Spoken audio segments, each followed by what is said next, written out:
On the 13th of August 2009, the Zambian Parliament passed what is now known as the 2009 NGO Act. The Movement for Multi-Party Democracy, MMD, then in power, justified the passage of the Act, saying, "The vision of this NGO Act is to carry along all actors in the provision of goods and services to reduce the duplication of service delivery, while at the same time promoting commitment, transparency and accountability, mutual respect and trust among partners."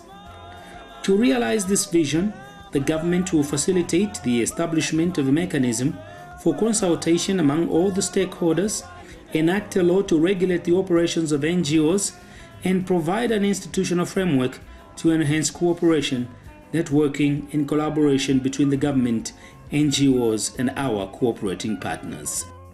There were so many statutes in which the NGOs could register, and that became a problem to the government to know which NGOs were doing what. So we decided as government to come up with an act that would provide for all the NGOs, and that act, as is commonly known, is an NGO Act. Fundamentally, it was simply to register the NGOs so that we would know which NGOs are doing a social work, which NGOs are in politics, which NGOs, there are in various areas.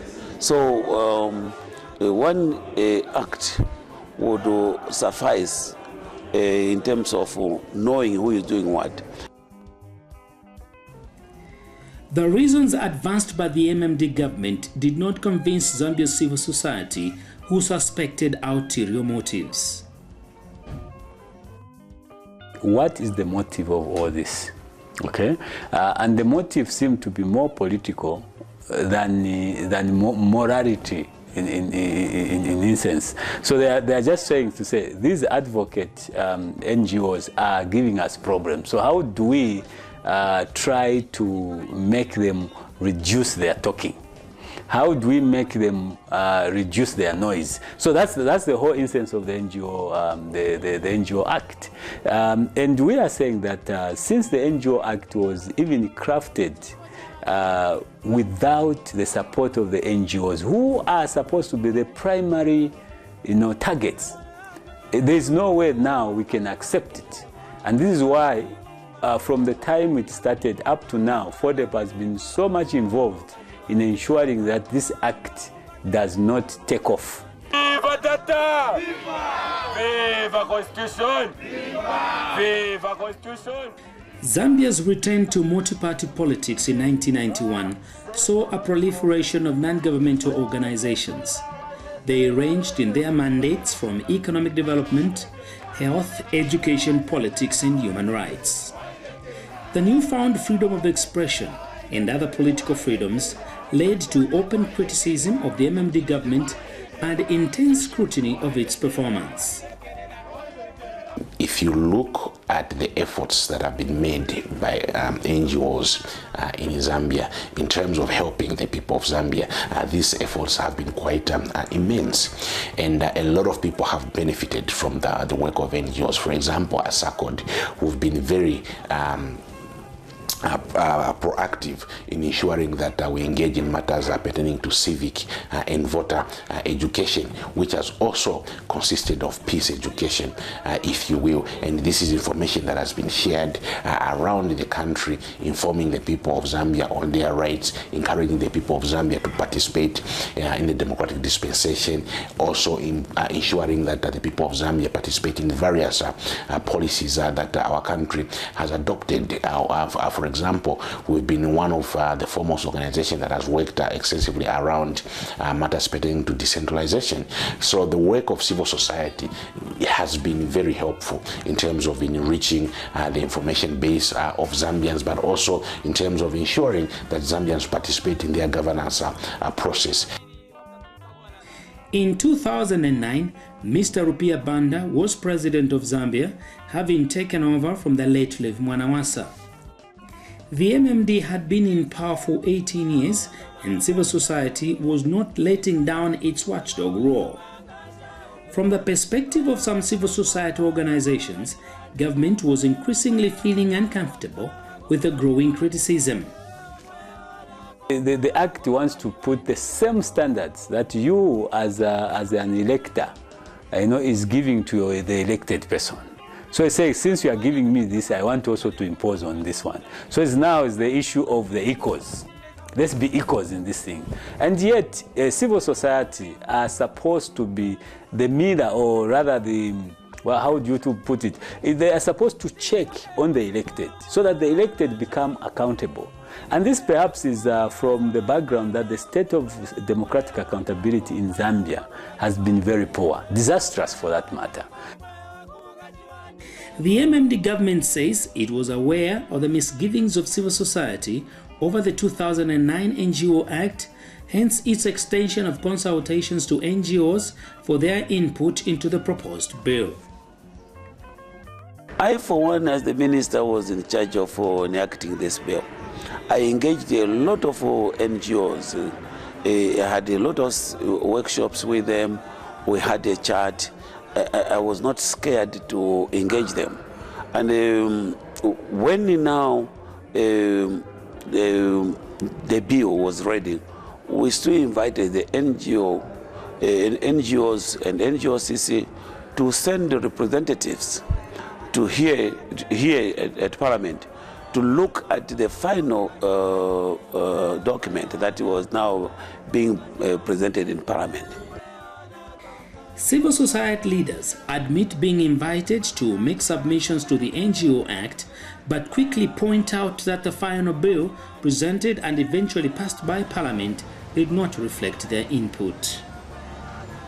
I think the minister the former minister may not be very straight on that. I can attest on behalf of Transparency International Zambia, we have documentary proof that TI Zambia was one of those NGOs that was invited before the Legal Affairs Committee when that bill was being presented to Parliament. And when we were invited, we produced written evidence as to where the bill was, in our view, not okay. And that evidence is today still in existence before Parliament. We did the final submission. I'm aware NGOs also did their final submissions. A lot of NGOs did their final submissions before that parliamentary committee. And 90% of those submissions were rejected. The 2009 NGO Act did not come into effect despite its passage in August 2009. Then Minister in charge of the bill, Saccord Ngo, says he realized that there was need for further consultations. I didn't operationalize. All was done, like I've said. All the modalities, the mechanisms to operationalize the act was done, was in place. All it required was my signature as the minister, so that we could have kick-started. But I realized that the pressure was quite severe, so I thought we should it was wise to reopen. Why I didn't send my signature was simply to try and reopen the discussions with the NGOs and the NGOCC, and that was going to be done after the elections. Remember, there was not much time, so I said to myself that I will not sign this SI to operationalize this act, so that I re-engage the NGOCC and generally the NGOs. The Zambian civil society, in opposing the bill, submitted that NGOs were not against any form of regulation. They were only opposed to the kind of regulation that could undermine their democratic right to exist and operate freely, as is expected of voluntary citizen and oversight organizations. For instance, in particular, the NGO Act talks about the NGO board having the discretion to either register or not accept registration for particular NGOs. Now, you may be aware that that clause might be very discriminatory, because if you're going to give the NGO board too much discretion, then it may mean that they may not even accept registration of organizations. Then you definitely are going to infringe on the right of individuals to freely associate. It goes further. It talks about the fact that when an organization is set up and is seeking registration, they are supposed to define the thematic areas, number one, and also define geographical area. Now, that simply means that you are infringing on people's rights. For instance, you are saying to me, do not go to Luapula province. You are saying to me, do not go to Northwestern province. You are telling me that as an organization, we cannot work anywhere else until we seek permission from the powers that be. That's a direct affront to people's right to movement, to people's right to association. If you look at the NGO Act, you are given a registration certificate, okay? So as an organization, you can only exist for 5 years, and thereafter you need to renew your existence. You know, there are no other societies or other entities in Zambia that are registered on the basis of a registration certificate and only to exist for a specific period of time and subject to extension of their existence, as it were. So the fears are that if, for example, today you are registered, there is no guarantee that 3 or 4 years down the line you'll be registered. That's one. Secondly, assuming that you are given a 5-year registration period or a 3-year registration period, or whatever period of registration that one may be given, most organizations work on the basis of strategic plans, and most cooperating partners want to support organizations over a longer period of time. What it essentially means that it becomes very difficult for organizations to look for resources for the long term and ensure that they bring on board or maintain cooperating partners that will support them for 5 years and beyond. And then also it criminalizes the work of NGOs. For instance, it provides that if anybody in an NGO is involved in a theft, then the registrar can opt to disband that particular non-government organization. Whilst we don't prescribe to thefts and misconduct in non-government organizations like Transparency International Zambia, but we don't like that the misconduct of an individual should affect the entire organization. One would be tempted to liken this to a government ministry. For instance, if there's a scandal in the Ministry of Health, somebody is accused of stealing billions, it would be very retrogressive for somebody to stand up and say, I will disband the Ministry of Health on account of one individual. In their campaign against the 2009 NGO Act, NGOs had received sympathies from, among others, then opposition party Patriotic Front PF, who committed themselves to reviewing the act upon assuming power. But former minister in the MMD government Ngo seems to have the last laugh. At that time, I don't want to accuse the NGOs, but some NGOs, they were more occupied with the campaigning MMD because I think there was a general feeling that PF were going to be more friendly. On the contrary, they have become now vicious, and I think I'm sure the NGOs and the NGOs in general, they would rather have engaged me because I didn't sign the ISI to operationalize the act, meaning that I was more friendly than what the PF is doing now.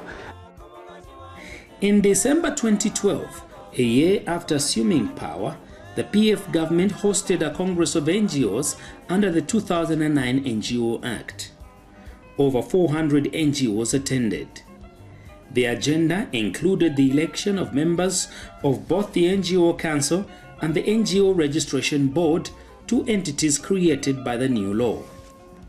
The Council is a 12-member grouping of NGO representatives whose role is that of supervising compliance to the NGO Code of Conduct, while the board, consisting of both NGO and government-appointed members, is mandated to register NGOs.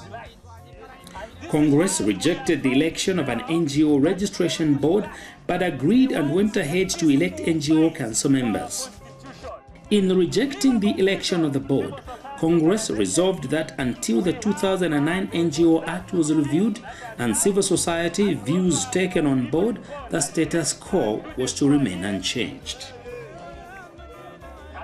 In the first place, the NGO Congress, which is mandated to elect the NGO board, did not elect the NGO board. And government went ahead to put in place a board without the consent of non-government organizations and civil society organizations, which in itself is bad faith. So if government has to have a peace, so to say, collaboration and consensus with each and every one of the people of the Republic of Zambia, in particular members of civil society, they're supposed to suspend the registration process, seek dialogue, sit down on a round table, have a stakeholders meeting and see where we can go and how we can proceed. Despite the commencement of the registration exercise and threats of deregistration for failure to comply with the new law, some NGOs stood their ground constantly, reminding government of their pre-2011 election commitment to reviewing the act. PF should not rush and should not make U-turns on the NGO Act. They committed themselves, they put it in their manifesto. Let them make serious reflections on what they wrote in their manifesto and how they want to implement their manifesto with regards to the NGO Act. The Zambian civil society decided to go to court to press government to review the act in accordance with what NGOs perceive as democratic practices that Zambians sought after when the country reverted back to multi-party politics in 1991. But government, through the Office of the Attorney General, invited the litigants for discussions on the way forward. Government reiterated its commitment to talks aimed at reviewing the act and withdrew threats of deregistration. In turn, the NGOs that were party to the lawsuit agreed to withdraw their court case so as to allow for smooth negotiations. We are pleased with the approach that the government has taken as of 2014, that is to constructively engage with NGOs and agree on an amicable way forward, especially as this relates to amending the NGO Act or at least reviewing it so that we have an act in place that represents the interests of both NGOs and the government of the day. And we are pleased to note that the government has listened to our advocacy, have listened to what we've said all along, and they've said, okay, fine, let's discuss amendments that we want to see in the Act, and let's propose alternative bills or pieces of legislation that would speak well to both the interests of NGOs but also to the interests of the government. NGOs in Zambia have always registered under a variety of pieces of legislation that include A. the Companies Act Cap 388, B. the Lands and Deeds Registry Act Cap 185, C. the Trustee Act 1898 of the United Kingdom, D. the Societies Act Cap 119, and E. the Adoptions Act Cap 54. At the time of the production of this documentary, October 2014, a roadmap spanning a year was in place within which the 2009 NGO Act was to be reviewed and brought to a level acceptable to both government and civil society.